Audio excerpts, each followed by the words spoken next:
Hey guys, I'm Eugene Bach with Back to Jerusalem, and if you are like me, you are probably being inundated every day with the news about Iran.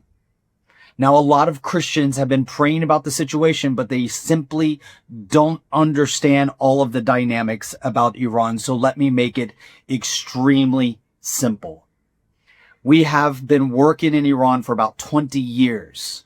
I've been getting phone calls from our different friends all over the nation, kind of giving us updates. And this is what I can share to make everything as simple as possible.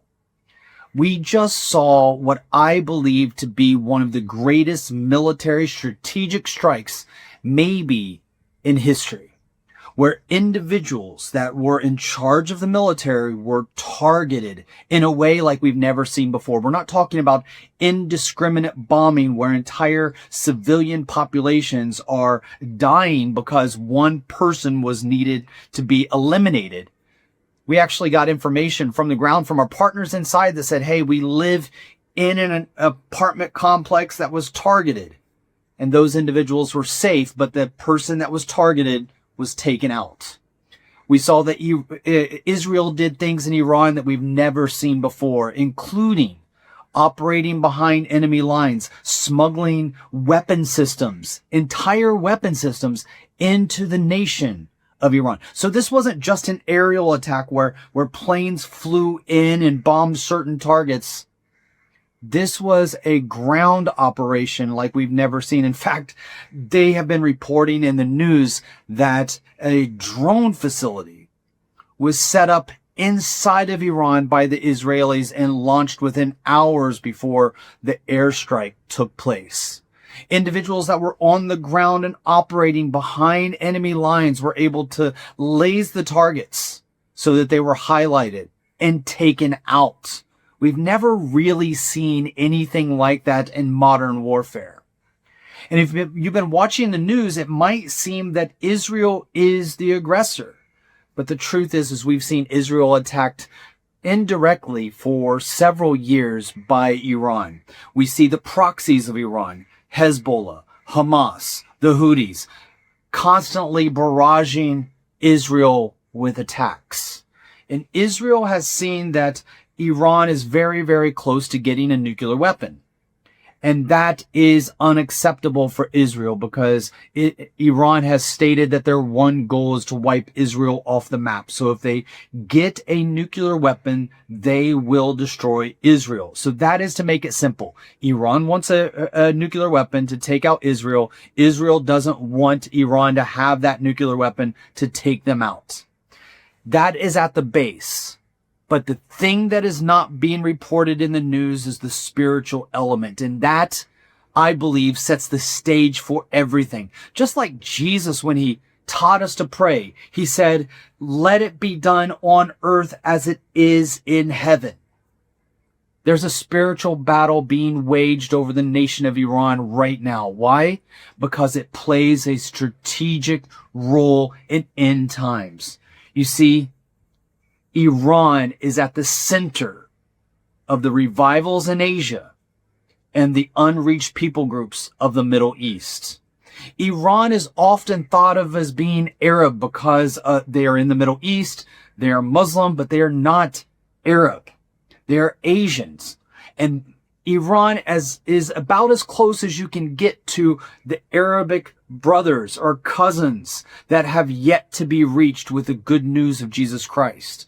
With the idea of Back to Jerusalem, of the gospel starting in Jerusalem and then going all the way around the world, we've seen that trajectory take place throughout history. And now the biggest revivals in the world are taking place in Asia, with the largest church in Korea and the largest revival in China. And that wave of revival is continuing on, and it's hitting Iran. You see, in the 1970s, the ayatollahs came to the people and they promised what all regimes like them promise. They said, look at the difference between the wealth of the very rich and the extremely poor. If we are given power, we will bridge that gap. Everybody will have health care. Everybody will have a job. Everybody will have an income. Everybody will have free gasoline. The Ayatollahs promised free gasoline. And in 1979, there was a movement among students that believed the lies of Islam. And they rose up to create that equality. It's very similar to what we saw in 1949 with the Communist Revolution. It's very similar to what we saw in Korea when we have the split between North Korea and South Korea when the march of communism came in. It's the very same promises that we saw in Vietnam, Cambodia, Laos. The people of Iran were promised this gift of socialism, gift wrapped in conservative Islam. And the truth is, they failed to deliver. Half a century later, the people of Iran are suffering. And they lay the blame at the feet of Islam. People are breaking out. Revival has been happening in the nation, and there's a spiritual earthquake taking place. Ephesians 6 tells us that we fight not against flesh and blood.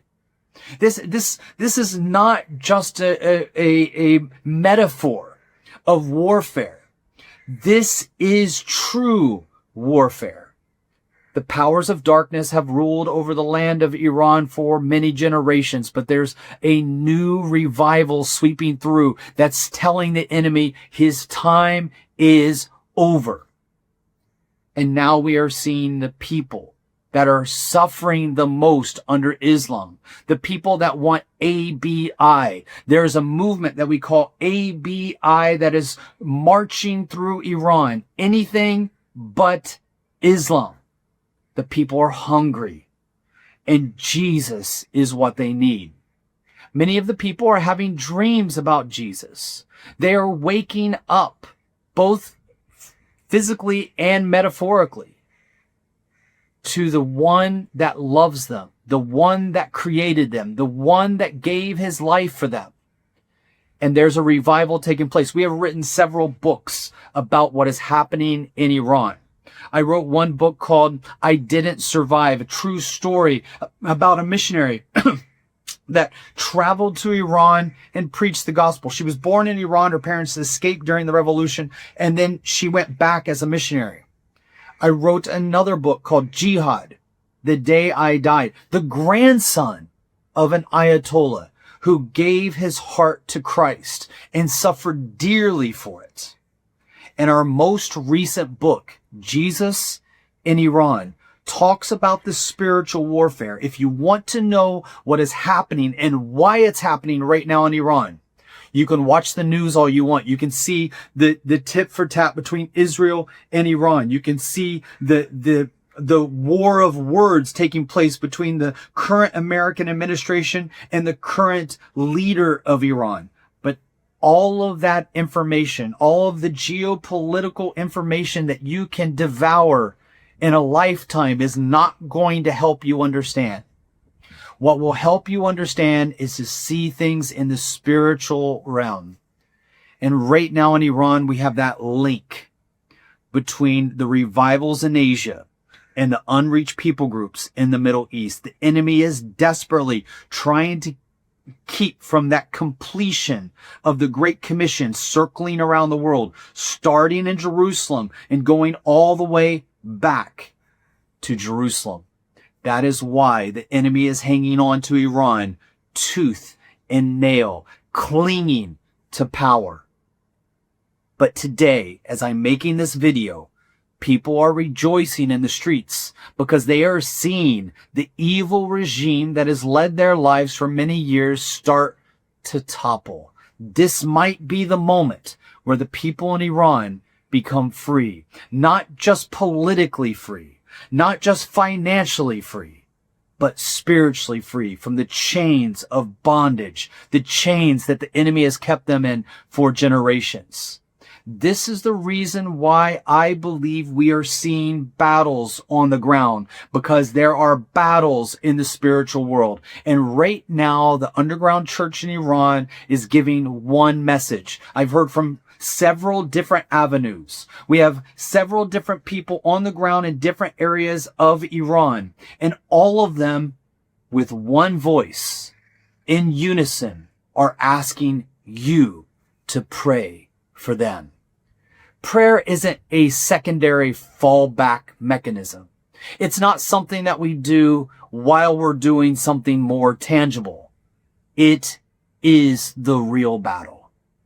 We need prayer for Iran like never before, to have a breakthrough in Iran like never before. Not just a peace in the Middle East, but a peace that goes beyond all understanding. A peace in the spiritual world where the enemy is defeated and Christ is exalted.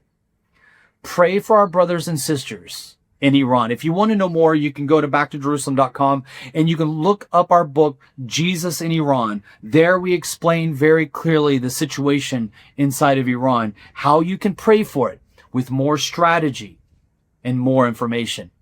Thank you guys so much. God bless. Continue to pray for the nation of Iran.